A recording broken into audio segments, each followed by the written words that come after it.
ये मेजर्स हैं और ये 100% ठीक है और इनको अडॉप्ट किया जाना चाहिए, ठीक है। It constitute 5 to 10%। होता है क्या है कि इसका आप कह लें कि 10% होता है और इसकी जो वर्डिंग होनी चाहिए 200 से अबव जो है ना 250 तक इसके वर्ड होने चाहिए। कि आपने इंडस्ट्रियल रेवोल्यूशन की बात करते हैं, फर्स्ट सेकंड थर्ड फोर्थ कौन चल रहा है, तो यहाँ से आप हिस्टोरिकल चीज़ें उठा, प्रोफेशनल है तो प्रोफेशनल चीज़ें उठा के आप एनेक्डोट लगा सकते हैं। उसके बाद मॉरल कोई आ जाता है, वो मेन थीसिस के पॉइंट जो है वहाँ पे इंट्रोड्यूस आप करवाते हैं, ठीक है। इंट्रोड्यूस करवाने के बाद आपने क्या करना होता है जी, आपका नेक्स्ट जो लेवल है वो है थीसिस स्टेटमेंट। इस तरह बात को लिंक करके और बड़े पोलाइट मैनर्स में और बड़ी तमहीद बांध के हुक बना के जो है इसने बात की है। देखिए थीसिस स्टेटमेंट एक आपका फोकस्ड आइडिया होता है, फोकस्ड आर्गूमेंट होता है जो कि आपको दूसरी तरफ जो है वो शिफ्ट नहीं होने देता, लिख देता। उसके बाद गाइडिंग प्रिंसिपल्स होते हैं, जितने पैराग्राफ्स होते हैं एक को छोड़ के एक पैराग्राफ जो सब सीक्वेंट होते हैं, कि अगर ये ऐसा हो जाए तो क्या है socio economic and political development जो है वो पाकिस्तान के अंदर इंश्योर हो जाती है, ठीक है। तो ये आपका 200 से जो है वो अबव जो है ये वर्ड हैं, ठीक है। आप hello everyone, welcome to back MC study CSS platform and as you know we have discussed 6 lecture of English essay and on the other hand we have already started foundation course of grammar and today this is our 7th lecture of essay structure. Hopefully you are learning a lot of new things about essay writing. First of all मैं एक चीज़ आपको बताना चाहूँगा कि हमने जो last previous lecture basically जो लिया था हमने, उसके अंदर हमने क्या पढ़ा था, ठीक है। जब भी हम लेक्चर स्टार्ट लेते हैं तो हम अपना प्रीवियस लेक्चर का जो है एक बार ओवरव्यू ज़रूर लेते हैं। उससे होता क्या है कि आप जब यहाँ पे आते हैं तो चीज़ें जो हम साथ साथ लिंक कर रहे होते हैं, उससे क्या होता है कि बहुत सारे स्टूडेंट्स को ईजी हो जाता है चीज़ों को समझने के लिए, ठीक है जी। अच्छा, यहाँ पे हम बात करते हैं हमारे बहुत ही इम्पोर्टेंट जो है वो जो चीज़ें हैं वो उनके बारे में बात करते हैं। सबसे पहले हमने जो है वो किस चीज़ के बारे में बात की, आउटलाइंस के अंदर प्रीवियस लेक्चर की बात कर रहा हूँ, ठीक है। तो प्रीवियस लेक्चर में हमने आउटलाइंस के अंदर पहले थीसिस स्टेटमेंट का लेक्चर लिया था, उसके बाद हमारी आउटलाइन का स्ट्रक्चर पढ़ा कि आपकी आउटलाइंस में कितने किस टाइप का जो स्ट्रक्चर होना चाहिए, फ्रेजेस में होने चाहिए या सेंटेंसेस में होने चाहिए, आपके मेन हेडर्स कितने होने चाहिए, आपकी वर्डिंग कितनी होनी चाहिए, ठीक है। तो आप आर्गूमेंटेटिव पॉइंट ऑफ व्यू से भी डिस्कस किया जितने भी टाइप्स है उसके, और उसके बाद वर्डिंग कितनी है, A to Z चीज़ों को जो हमने देखा था, ठीक है, आउटलाइन के स्ट्रक्चर में बेसिकली, ठीक है। और हमने ये जो हमारा 6 लेक्चर था, प्रीवियस लेक्चर जो था, और आज हम जो स्टार्ट करने जा रहे हैं हमारा 7th लेक्चर है और ऐसे स्ट्रक्चर जो है बेसिकली हम पढ़ रहे हैं। और आज हमारा जो 7th लेक्चर है बेसिकली ये किसके अबाउट है, थोड़ा सा ओवरव्यू देना चाहूँगा मैं आज वाले ऐसे की आउटलाइन का। सबसे हम पहले समझेंगे कि आपका इंट्रोडक्शन क्या होता है और इसकी वर्थ क्या होती है आपके एकेडमिक ऐसे के अंदर, ठीक है। सेकंड हम देखेंगे कि स्ट्रक्चर ऑफ, यहाँ पे स्ट्रक्चर ऑफ इंट्रोडक्शन जो है वो क्या होता है, क्या होना चाहिए, जो बेसिक एकेडमिक चेकर की रिक्वायरमेंट है और एग्जामिनर के भी आपके रिक्वायरमेंट है। सबसे पहले हुक की बात कर लेते हैं, फिर आपका बैकग्राउंड या कंटेक्स्ट जो आपका मेन थीसिस होता है, फिर आप लास्ट में उसको क्या करते हैं, थीसिस स्टेटमेंट लिखते हैं, ठीक है। तो ये वो क्वेश्चन है कि सर हमें हुक कैसे बनाना है, हमें हुक का नहीं पता, आप बताएं प्लीज़। उसके बाद जो ओपनिंग लाइन्स है वो कैसे लिखनी है, बड़ी कैप्टिवेटिंग होनी चाहिए, जो अटेंशन ग्रैब करे किसकी, चेकर की, ठीक है, एकेडमिक चेकर की, ठीक है। उसके बाद ये सारी चीज़ें जो है हम पहले इनका ओवरव्यू सब चीज़ों का पढ़ेंगे, डेफिनेशंस पढ़ेंगे, पहले इसका स्ट्रक्चर समझेंगे, उसके बाद जो है जाके हम जो प्रैक्टिकल समझेंगे, हमारा ऐसे का इंट्रोडक्शन जो लिखा हुआ है उसके ऊपर हम प्रैक्टिकल समझेंगे कि हमारा हुक क्या है, आगे हमारा जो मेन थीसिस क्या है, उसके बाद थीसिस स्टेटमेंट कहाँ पे हमारी, ठीक है। अब बात करते हैं एनेक्डोट। एनेक्डोट सबसे पहले तो हम देखेंगे कि ये एनेक्डोट क्या होता है, उसके बाद हम उसकी टाइप्स देखेंगे। इसकी जो बहुत सारी टाइप्स होती हैं, ठीक है, लेकिन हमें क्या रिक्वायरमेंट है मेन ऐसे के अंदर, हमने उस पॉइंट ऑफ व्यू से देखना है, ठीक है। तो यहाँ से चीज़ें क्लियर हो रही हैं, ठीक है। एनेक्डोट की सबसे पहले हम क्या देखेंगे वहाँ पर जी, डेफिनेशन को देखेंगे, ठीक है, कि बेसिकली ये डेफिनेशन इसकी क्या है। और देन जो है हमने क्या करना है, वर्ड इंट्रो, वर्ड जो है आपके इंट्रो के अंदर कितने हो जाए। आप स्टूडेंट कहता है कि सर जी पहले तो पेजेस की बात करते हैं, फिर कहते हैं सर जो हमारा जो मेन इंट्रोडक्शन है उसके अंदर वर्ड्स कितने होने चाहिए। तो हम ये भी चीज़ को थोड़ा डील करेंगे और ये प्रैक्टिकल डील करेंगे हमारे पास ऐसे जो इंट्रोडक्शन लिखा हो उसके अकॉर्डिंग। फिर हम बात करते हैं कि सर ये एनेक्डोट लगाना ज़रूरी है या नहीं है, इनकी क्या वर्थ है, इस चीज़ को भी देखेंगे। उसके बाद कुछ चीज़ें मैंने लिखी हैं जो आपने अवॉइड करनी है।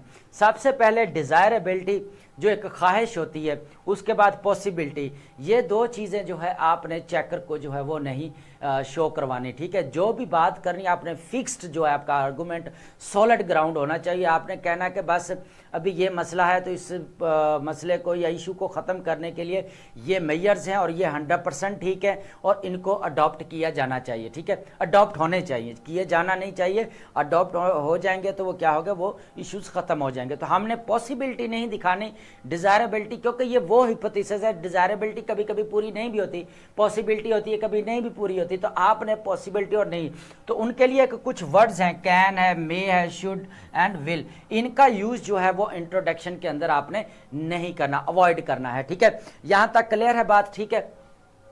अब हम चलते हैं अपने मेन जो है चीज की तरफ। सबसे पहले मैं एक चीज आपको यहां पे बताना चाहूंगा, ठीक है। बेसिकली आपका इंट्रोडक्शन होता क्या है, फिर हम डेफिनेशन भी देख लेते हैं। इंट्रोडक्शन जो होता है बेसिकली आपके एकेडमिक ऐसे में सबसे पहले जो ओपनिंग पैराग्राफ होता है वो आपका क्या होता है, इंट्रोडक्टरी पैराग्राफ होता है, ठीक है। उसमें होता क्या है कि आपने जो है वो अपना मेन थीसिस होता है, जो आप पोजीशन ले रहे हैं या आपका जो क्लेम किया आपने थीसिस स्टेटमेंट के अंदर, वो चीज़ जो है इंट्रोड्यूस करवाते हैं कि मैंने जो नेक्स्ट आप जो चीज़ें एक्सप्लेन कर दी हैं विद डिटेल्स, उसके बेसिकली आप की पॉइंट्स, की वर्ड्स आप जो है वहाँ जो है इंट्रोडक्टरी पैराग्राफ में लिखते हैं। बेसिकली ये आपका मिनी ऐसे भी होता है क्योंकि इसके अंदर आप सारी चीज़ें जो हैं वो लिख रहे होते हैं। तो ये आपका थीसिस भी हम कह सकते हैं कि ये हमारा इंट्रोडक्शन जो है थीसिस होता है, क्योंकि हमारा पूरा इंट्रोडक्शन किसके ऊपर बेस कर रहा होता है, थीसिस स्टेटमेंट के ऊपर, ठीक है। तो यहाँ तक एक चीज़ क्लियर है कि ये अपना ओपनिंग पैराग्राफ होता है। ये एकेडमिक की फर्स्ट रिक्वायरमेंट होती है कि आप पहले इंट्रोडक्शन लिखें। इंट्रोडक्शन नो ऐसे, ठीक है। चल जी, अब हम समझते हैं कि इसकी डेफिनेशन सबसे पहले समझते हैं, ठीक है। होती क्या है, ओपनिंग पैराग्राफ्स होता है the introduction forms the opening paragraphs of any academic ऐसे। तो ये बहुत इंपॉर्टेंट है। आप जब भी ऐसे एकेडमिक ऐसे की बात कर रहा हूँ, जब भी लिखेंगे तो ओपनिंग पैराग्राफ जो किसके साथ स्टार्ट होगा आपका, किसके साथ होगा आपका, इंट्रोडक्टरी पैराग्राफ। उसके बाद ऐसे जो होता है, ऐसे बेसिकली जो आप इसका बात करें, इंट्रोडक्टरी पैराग्राफ की बात करें कि ये आपका होता है क्या, होता यह है कि it acts as a road map guiding the reader through your arguments journey.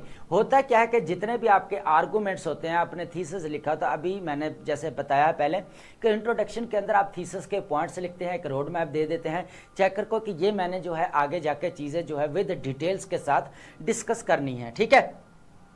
Core purpose क्या होता है जी, reader by presenting the essays. Core purpose जिसमें जो है आप जो आपका स्टांस है, जो आपका मकसद है, जो आप आइडिया कन्वे करना चाह रहे हैं, जो आप इशू को एक्सप्लेन करना चाह रहे हैं, बेसिकली वो आपका कोर पर्पस जो है वो आपका ऐसे होता है जिसके ज़रिए आप क्या करते हैं, अपना जो आइडिया है या आइडिया है या आपका थॉट्स है, आर्गूमेंट्स है इशू को सॉल्व करने के लिए, तो उसको आप कन्वे करते हैं एकेडमिक चेकर के यहाँ, ठीक है। उसके बाद है वर्ड काउंट कितने होना चाहिए। टिपिकली जो है ना ये इट कॉन्स्टिट्यूट 5 to 10%। होता है क्या है कि इसका आप कह लें कि 10% होता है और इसकी जो वर्डिंग होनी चाहिए 200 से अबव जो है ना 250 तक इसके वर्ड होने चाहिए, ताकि फिर जाके जो है वो आपके कुछ ना कुछ जो है वर्थ लगती है इंट्रोडक्शन की कि अब ये जो है कुछ ना कुछ इसमें वर्थ है। तो कोई ट्राई टू राइट 200 वर्ड्स और 250 वर्ड्स इन योर मेन ऐसे, ठीक है। तो यहाँ पे 200 से मिनिमम जो आप लिखें, 180 पे भी लिखते हैं, 180 पे भी आपका इंट्रोडक्शन लिखा जाता है, लेकिन ट्राई करें कि आपने 200 या 250 लिखने हैं। वहाँ पे आपका क्या था, कॉम्प्रिहेंसिव जो एक इंट्रोडक्शन होता है वो बन जाता है, ठीक है। उससे फिर आप सेफ साइड पे चले जाते हैं कि चेकर का एक माइंडसेट बन जाता है कि बच्चे को मैंने पास तो करना है, अब इसको ऊपर वाले जो नंबर हैं वो कितने देने चाहिए, ठीक है। तो यहाँ तक क्लियर है। चलें जी, अब हम बात करते हैं हमारे नेक्स्ट पॉइंट्स की, ठीक है। यहाँ पे बहुत इंपॉर्टेंट पॉइंट है, ठीक है। अब हम सबसे पहले एक चीज इसकी डेफिनेशन देख लें, फिर हम जो है क्या देखेंगे, हमारे इंट्रोडक्शन के कंपोनेंट्स, ठीक है, कि बेसिकली उसका स्ट्रक्चर क्या होना चाहिए, ठीक है। सबसे पहले हम एनेक्डोट की जो है ना वो यहाँ पे ये कॉलन नहीं आएगा, आपका क्वेश्चन मार्क आएगा, ठीक है। व्हाट इज एन एनेक्डोट, क्या होता है आपका क्वेश्चन। तो उसके बाद हम बात करेंगे एन एनेक्डोट जो है वो आपका in an essay is based on short personal real stories. तो यहाँ पे मैं आपको बात बता दूं कि जो आपका एनेक्डोट होता है बेसिकली ये रियल बेस्ड होता है, इमेजिनेटिव जो है आप स्टोरी आपने नहीं लिखनी, ये पर्सनल भी हो सकता है, ये आपका जो है वो कह लें कि पर्सनल लाइफ की और रियल स्टोरी के रिलेटेड भी हो सकता है। कोई लीडरशिप की स्टोरी है, कोई उसकी बहुत सारी इंस्पिरेशनल चीज़ें हैं वो आप लिख देते हैं, कोई कोटेशंस होती हैं वो लिख देते हैं, तो उनकी जो पर्सनल लाइफ का एक एक्सपीरियंस होता है वो आप करते हैं, और ये बड़ा शॉर्ट होता है, आप इसको 1-2 सेंटेंसेस में जो है वो आप लिख देते हैं, ज़्यादा लंबा जो है वो इसको करने की ज़रूरत नहीं है, ठीक है। उसके बाद आप डायरेक्ट जो टॉपिक को कहते हैं ना कि डायरेक्ट टॉपिक को अटैक करना कोशिश करें। इससे होता क्या है कि ये जो डायरेक्ट हम टॉपिक को स्टार्ट कर रहे थे ना, ये बेसिकली हमें, मैंने पहले भी बता रहा था कि ये जर्नलिज्म से थोड़ा कॉन्टैक्ट क्योंकि जर्नलिज्म स्ट्रेट फॉरवर्ड है, सीधी सीधी बात जो है वो करता है कि ये इवेंट हो रहा है तो इसको ऐसे डील किया जाए, ऐसे ही है। लेकिन हमने रिदम लेके आना एकेडमिक ऐसे के अंदर, ये जो एनेक्डोट के पूरा डिटेल्स के साथ बताने वाला हूँ ये बहुत इंपॉर्टेंट है, और ये एक बेसिकली पोलाइटनेस लेके आता है, रिदम लेके आता है आपके इंट्रोडक्टिव पैराग्राफ में, और चेकर की अटेंशन ग्रैब करता है कि नहीं मुझे पढ़ो, ठीक है। यहां तक क्लियर हो गया, ये अटेंशन ग्रैब वाली बात ये आ गई, ठीक है। टाइप्स ऑफ एनेक्डोट, अब बहुत सारे अब होते हैं कि सर जी क्वेश्चन करते हैं बच्चे, कई बार मैं पेपर चेक करके जब एवेल्युएशन करके फीडबैक देता हूं कि आपका एनेक्डोट जो है वो नहीं है यहाँ पे देना चाहिए, बोलते सर किस किस्म का जो एनेक्डोट होना चाहिए, ये क्या टाइप होती है, कहाँ से उठा के लिखे, तो ये मेन क्वेश्चन हैं, ठीक है, एस्पिरेंट के। होता क्या है कि आपके पर्सनल भी, आपके पर्सनल की बात नहीं कर रहा, बेसिकली जो है मैं बात कर रहा हूं आपके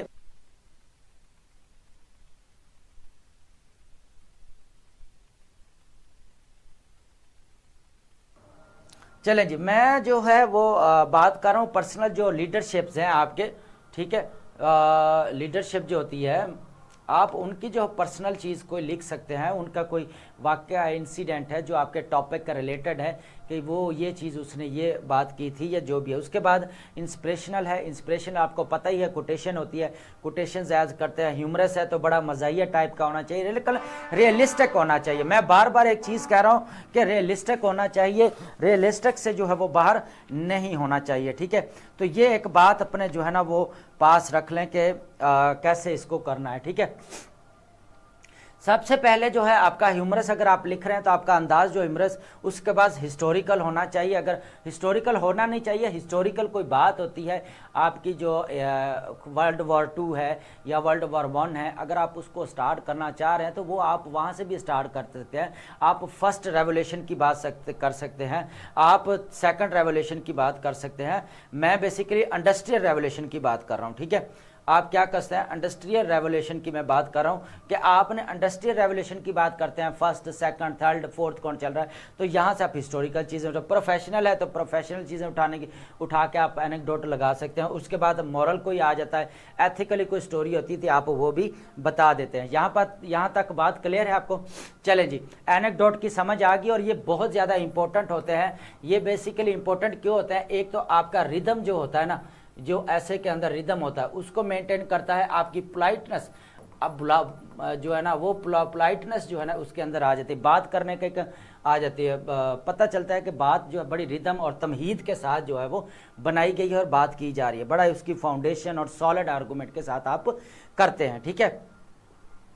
अब होता क्या है कि आगे जो हम बात करते हैं वो बेसिकली हमारी है structure of an effective introduction. अब हम बात करते हैं कि हमारा जो स्ट्रक्चर होना चाहिए इफेक्टिव इंट्रोडक्शन, जो हमारे एकेडमिक चेकर की क्या करे, अटेंशन ग्रैब करे।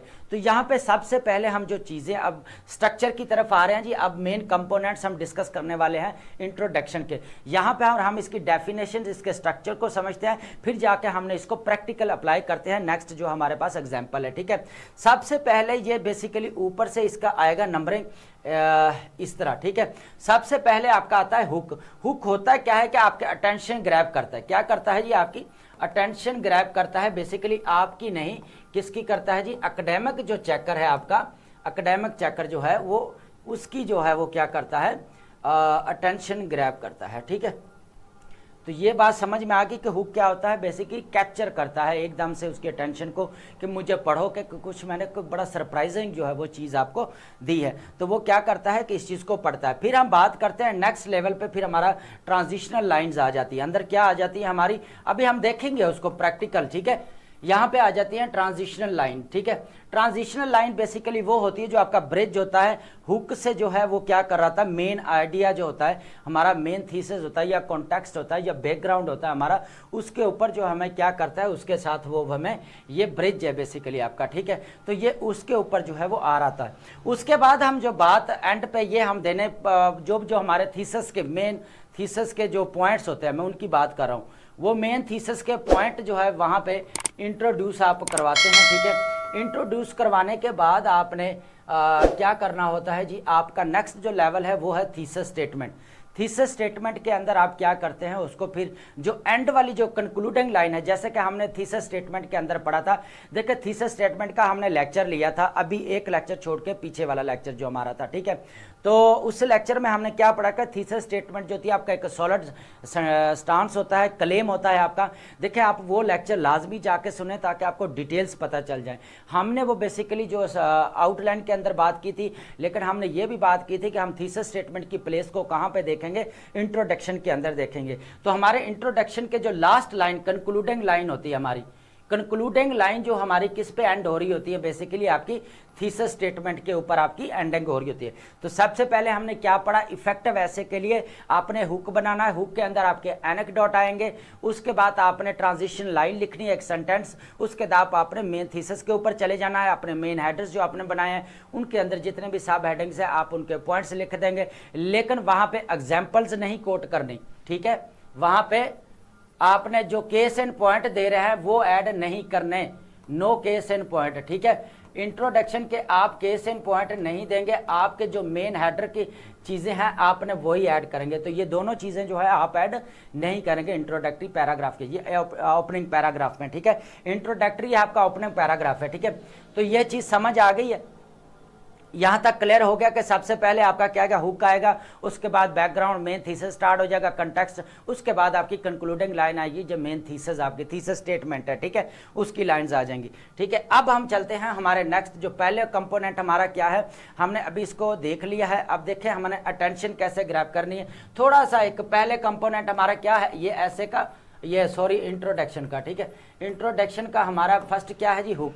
हुक क्या होता है, कैप्टिवेटिंग अटेंशन होता है। जैसे हमें पहला जो आपका सेंटेंस होता है, times immediately capture the reader attention and establish relevance, होता है क्या क्या आप एकदम से अपने टॉपिक के रिलेटेड कोई स्टोरी उठाते हैं, कोई इंस्पिरेशन कोटेशन उठाते हैं और उसको क्या करते हैं वहाँ पे लिख देते हैं, और इससे फिर आप उसको क्या करते हैं आगे अपने टॉपिक के साथ उसको रिलेट कर देते हैं जो आपका मेन थीसिस होता है। तो इससे होता है क्या है कि आपका जो चेकर है, एकेडमिक चेकर, उसको एक वे मिल जाता है कि यार इसने किस तरह बात को लिंक करके और बड़े पोलाइट मैनर्स में और बड़ी तमहीद बांध के हुक बना के जो है इसने बात की है। तो वहां पे जो एकेडमिक ऐसे कि अगर सही एजेंस को समझते हो, अगर चीज़ों को समझे ना, तो सबसे पहले जो हमें हुक बना के करना चाहिए, डायरेक्ट जो है ना कभी भी वो टॉपिक को वो नहीं करना चाहिए, इससे थोड़ा सेफ साइड आप चले जाते हैं अगर आप थोड़ा हुक बना के अगर चीज़ों को लिखते हैं।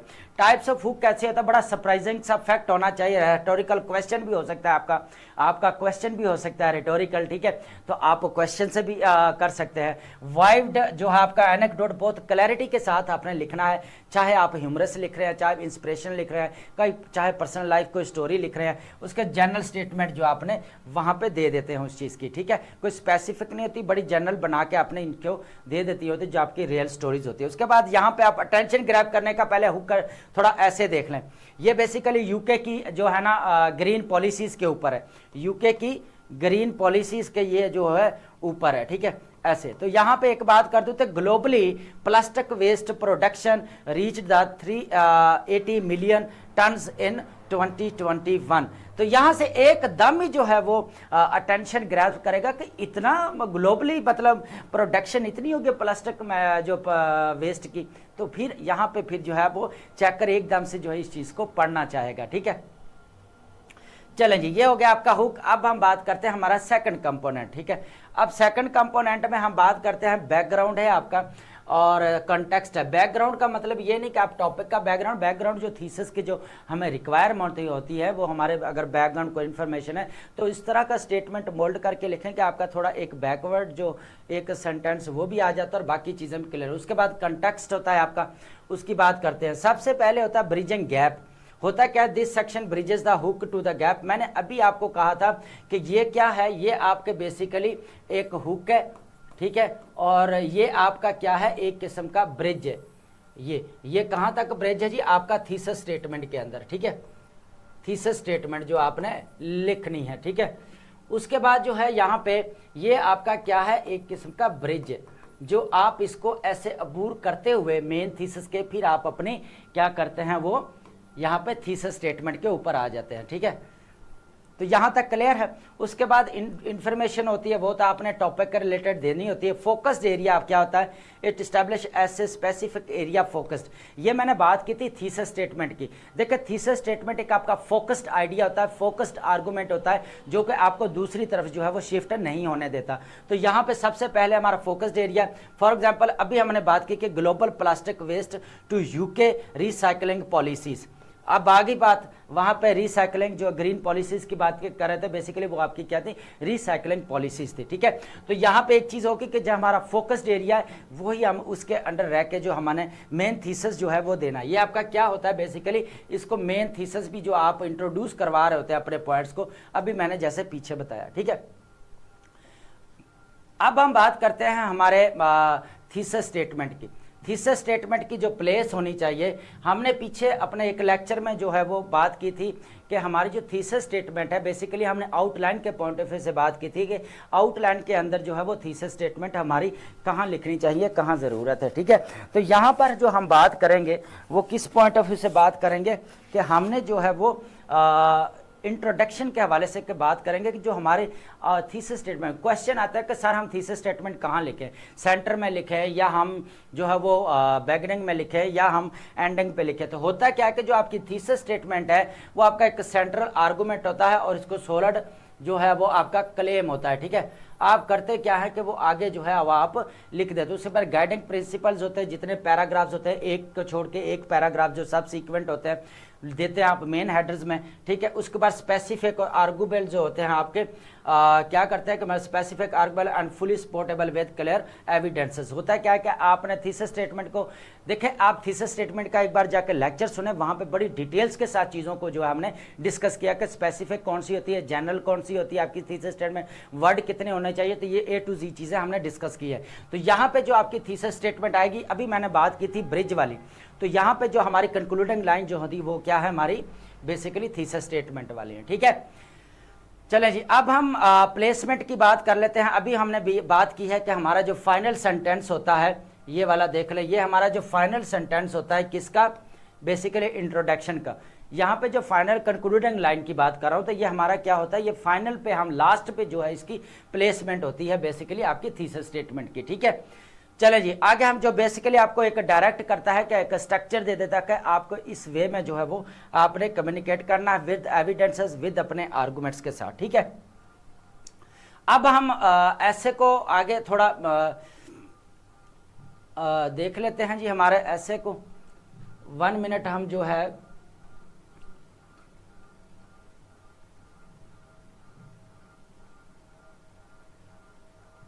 हमारा ये है इंट्रोडक्शन ऐसे का, और ये ऐसे का टॉपिक कौन सा है, मैंने आपको पीछे जो डिस्कस किया था बार बार, institutions above individuals a call for national integrity in Pakistan.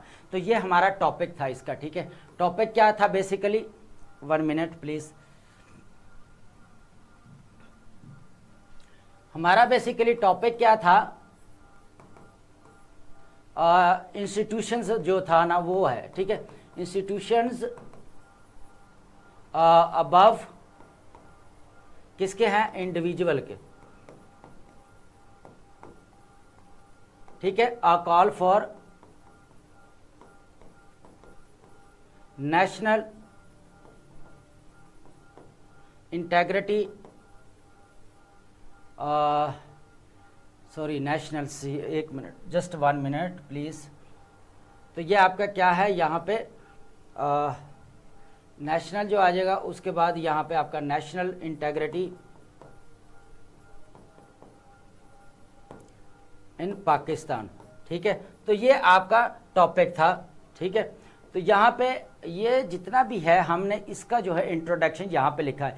अब ये बड़ी आपने ना बड़ी जो है ना इसको अंडरस्टैंड करना है, इसकी जो है ना एसेंस को अंडरस्टैंड करना है कि बेसिकली जो हमने ऐसे लिखा है अभी, जो हमने जो हमने इंट्रोडक्शन का स्ट्रक्चर समझा है, क्या उसके मुताबिक है ये, उसके अकॉर्डिंग है ये, हमने इस चीज़ को समझना है। सबसे पहले आप ओपनिंग स्टेटमेंट देखें, Pakistan's future viability and stability and security lie in empowering and building institutions stated by former two-time Prime Minister of Pakistan Benazir Bhutto।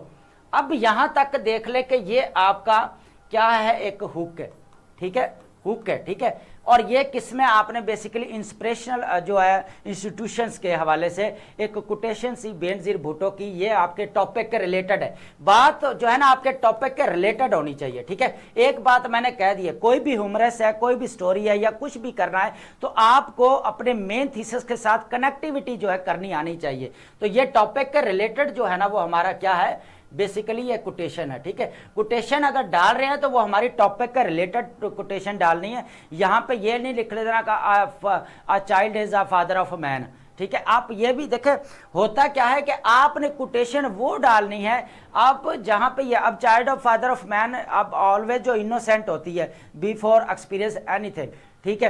तो आपने यहाँ पे जो इसका अकॉर्डिंग जो मीनिंग बनता है आपने वो डालना है। तो ये आपका हुक समझ आ गया। उसके बाद इंस्टीट्यूशंस, आगे थोड़ा पे थोड़ा, इंस्टीट्यूशंस है potential to change the destiny of a nation, यहाँ तक देख ले। उसके बाद हमारी जो ट्रांजिशनल हो रही है लाइन देखें, developed countries are regarded as the happiest and most stable due to their strong and effective institutions. ये हमारी क्या है लाइंस, यहाँ तक जो हमारी ये लाइंस हैं वो बेसिकली हमारी कौन सी लाइन है, ये हमारी ट्रांजिशनल लाइंस है, ठीक है। हमारी क्या है, ट्रांजिशनल लाइन है, ठीक है, जिसमें हम क्या कर रहे हैं, बेसिकली एक कह रहे हैं कि जो इंस्टीट्यूशंस जहाँ पे बहुत ज़्यादा स्ट्रांग है, इफेक्टिवली काम कर रहे हैं, तो वहाँ पे हैप्पीनेस भी है और क्या है वो स्टेबल भी हैं। अब हमने इस चीज़ को आगे करते हुए यहाँ तक फिर जो है हमने क्या किया, यहाँ तक, ठीक है। अब हम बात करते हैं जो यहाँ तक जो इसकी बात की, ये आपका एक लाइन। उसके बाद हमारा जो मेन थीसिस अब स्टार्ट हो रहा है यहाँ से, for this reason Pakistan needs more proficient, accountable and resilient institutions to ensure national integrity rather than relying on powerful individuals. आगे बात अब यहाँ पे, अब आपका मेन जो है वो पॉइंट यहाँ पे टॉपिक जो है वो आपका स्टार्ट हो जाता है बेसिकली, ठीक है। आपका टॉपिक स्टार्ट हो गया। उसके बाद आपने आगे बात करना शुरू कर देते हैं कि आपके जो जितने भी आपके मेन हेडर के थीसिस के पॉइंट दें। उसके बाद strong institutions uphold democratic values, peace and justice, ठीक है, यहाँ पर एक हो गया। उसके बाद आपने कनेक्टर लगाया इसको कनेक्ट करने के लिए, आपस में कोहेरेंस को मेंटेन करने के लिए। फिर क्या किया, they enforce the rule of law, ensure accountability. उसके बाद है promote transparent economic, social and constitutional policies. एक बात यहाँ पे आ गई। उसके बाद है ये सारी चीज़ें हमारा क्या है, ये मेन थीसिस है। यहाँ पे जो है यहाँ पे जो आप स्टार्ट कर रहे हैं इतना सा ये वाला पोर्शन, ठीक है, यहाँ तक ये आपका क्या है, मेन थीसिस जो आप लिख रहे हैं वो है, ठीक है। जो आप मेन थीसिस जो आप पॉइंट्स लिखने हैं वो है। फिर उसका इंपैक्ट क्या दिया कि these functions are profound and vital for bringing socio-economic and political development to Pakistan, fulfilling the dream of father of nation। तो यहाँ पे इसको देख ले कि इस मेन थीसिस को फिर हमने उसका इम्पैक्ट बता दिया है कि ये एक क्या होता है कि इसका जो अगर प्रोफाउंड और वाइटल जो अगर इंस्टीट्यूशंस क्या करते हैं, हमारे रोल प्ले करते हैं socio economic and political development in Pakistan, जो कि हमारा ड्रीम किसका है, बेसिकली हमारे कायदे आजम का। तो यहाँ तक ये आप नोट कर ले, फिर आपको ये रिमूव हो जाएगा। यहाँ तक चीज़ें नोट कर ले कि कैसे मैंने इसको जो है वो चीज़ों में आपस में डिवाइड किया है। तो सबसे पहले आपका हुक आ गया, उसके हुक के बाद ट्रांजिशन लाइन आ जाती है आपकी, उसके बाद आपका मेन थीसिस स्टार्ट हो जाता है। मेन थीसिस जितना भी आपके मेन हेडर्स होते हैं वो स्टार्ट हो जाते हैं। उसके बाद आपने थोड़ी सी उसका एक्सप्लेनेशन देते हुए क्या करते हैं, उसका इंपैक्ट बताते हैं कि अगर ये ऐसा हो जाए तो क्या है, socio economic and political development जो है वो पाकिस्तान के अंदर इंश्योर हो जाती है। ठीक है, अब यहाँ तक है। उसके बाद ये बात किसका ड्रीम था बेसिकली, कायदे आजम का, लेकिन ये उनकी कोटेशन नहीं है। हम बात कर रहे हैं एक बड़ा जनरल वे में जो है हमने बात की है कि इंस्टीट्यूशन जो है वो बहुत ज़्यादा जो है पावरफुल हों तो फिर आ सकती है हमारा मुल्क के अंदर हैप्पीनेस। अब यहाँ पे देखें नेशन से, मैंने अभी यह बात की थी कि the dream of father of the nation कायदे आजम। ठीक है, यहाँ तक जो है हमारा एक मेन आइडिया जो था पहला वो क्लियर हो गया। ठीक है, यहाँ तक समझ आ गई है। मेन आइडिया जो था हमारा ये यहाँ तक जो है मेन आइडिया जो फर्स्ट हमारा था, फर्स्ट कह लें कि जो आपका हेडर था उसकी बात कर रहे हैं कि वो आपका कंप्लीट यहाँ पे हो जाता है। ठीक है, उसके बाद हम बात करते हैं हमारा कन्वर्सली। अब हम चले गए हैं जो हमारा जो इंडिविजुअल्स जो चैलेंजेस क्रिएट कर रहे हैं बेसिकली उनकी बात कर रहे हैं।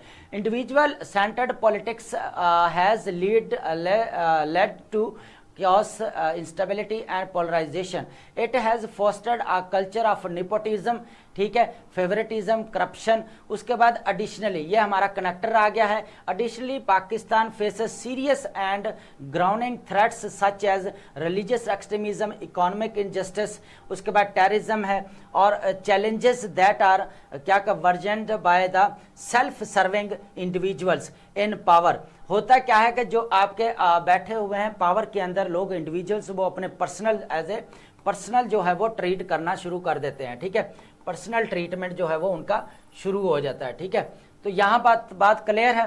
ठीक है, उसके बाद हम करते हैं these quagmires, these basically issues जो प्रॉब्लम्स है, दी सीरियस टाइप के थ्रेट जो है, these quagmires are undermining Pakistan sovereignty and long term survival. तो यहाँ पे उसका इम्पैक्ट फिर क्या बताया आपने, इम्पैक्ट फिर क्या है यहाँ पे आपका नेगेटिव इम्पैक्ट आपने बता दिया। और ये आप बेसिकली किसका इम्पैक्ट बता रहे हैं, जो आपके इश्यूज हैं या चैलेंजेस हैं। ठीक है, उसके बाद हम बात करते हैं कि देयरफॉर, यहाँ पे बड़ी इंटरेस्टिंग चीज है, ये आपका कनेक्टर आ गया यहाँ पे सारी चीजों का आप यहाँ पे देयरफॉर की जगह पे आप 10 भी लगा सकते हैं और हैंस भी लगा सकते हैं, या ठीक है यहाँ पर 2 चीजें भी लगा सकते हैं। अब ये जो इतना हमने यहाँ से यहाँ तक जो चीज है ये बेसिकली यहाँ से सॉरी मैं अभी थोड़ा क्लियर कर दूं, यहाँ से यहाँ तक जो ये चीज है ये बेसिकली हमारी है क्या, इस चीज को समझें आप। ठीक है,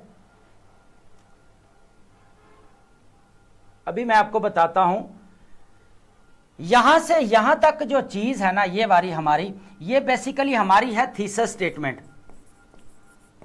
ठीक है, थीसिस स्टेटमेंट, इसको हम कंक्लूडिंग लाइन भी बोलते हैं, कंक्लूडिंग लाइन।